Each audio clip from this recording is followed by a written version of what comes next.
Yeah, it's obviously হ্যাঁ, আসলে দল থেকে কাউকে বাদ দেওয়াটা সবসময় কঠিন, তবে দুর্ভাগ্যবশত স্পোর্টসে এমনটা হয়েই থাকে। আমি তাকে গতকাল একটি মেসেজ পাঠিয়ে সমর্থন জানিয়েছি। আশা করছি সে দক্ষিণ অস্ট্রেলিয়ার হয়ে আবার দারুণভাবে ফিরে আসবে এবং আমাদের আরেকটি শেফিল্ড শিল্ড ফাইনালে নিয়ে যেতে সাহায্য করবে।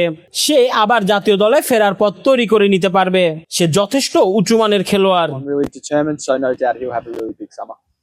Yeah, Reynolds has had a taste of international. হ্যাঁ, রেনশো বেশ কয়েক বছর আগেই আন্তর্জাতিক ক্রিকেটের স্বাদ পেয়েছে। আমার মনে হয় মানসিক দিক থেকে সে এখন খুব ভালো জায়গায় আছে। এখন তার ছোট একটি পরিবার রয়েছে। সে কিছু সাদা বলের ক্রিকেট খেলেছে, তাই গত কয়েক বছরে দলের আশেপাশে সে ভালোই ছিল। তার সামনে আসা প্রতিটি চ্যালেঞ্জের মুখোমুখি সে শক্ত হাতে দাঁড়িয়েছে। তাই হ্যাঁ, অস্ট্রেলিয়ার টপ অর্ডারে রেনশকে আবার খেলতে দেখার অপেক্ষায় আছি। গত বছর তার শেফিল্ড শিল্ড মৌসুম খুব ভালো কেটেছে।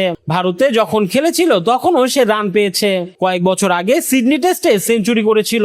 সে এখন আগের চেয়েও অনেক উন্নত Comes into the খেলোয়াড়। group in a really good space, and yeah, looking forward to seeing Reynolds out there. Look, we're a proud group. ক্রিকেটে দল হিসেবে আমাদের একটা অহংকার রয়েছে, তবে গত সপ্তাহের ফলাফল নিশ্চিতভাবেই আমাদের পরিকল্পনা অনুযায়ী হয়নি। আমরা সব সময় পরিস্থিতি অনুযায়ী সাথে সাথে এসব আলোচনা করে ফেলি। আলোচনার জন্য ম্যাচ শেষ হওয়া পর্যন্ত অপেক্ষা করতে হয় না। এবার আমরা খুব অল্প সময়ে নতুন ম্যাচে নামছি, তবে যখনই আমাদের দল কোনো চ্যালেঞ্জের মুখে পড়েছে আমরা সব সময় দারুণভাবে ঘুরে দাঁড়িয়েছি। তাই শনিবারের ম্যাচের জন্য আমি উন্মুখ হয়ে আছি। Yeah, I'm looking forward to Saturday.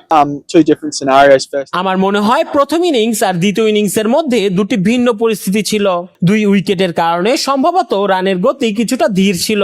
Fielding সামলে রান বের করাটা তাই একটু কঠিনই হয়েছিল। তবে না, বাংলাদেশ সত্যি বেশ সুশৃঙ্খল ক্রিকেট খেলেছে।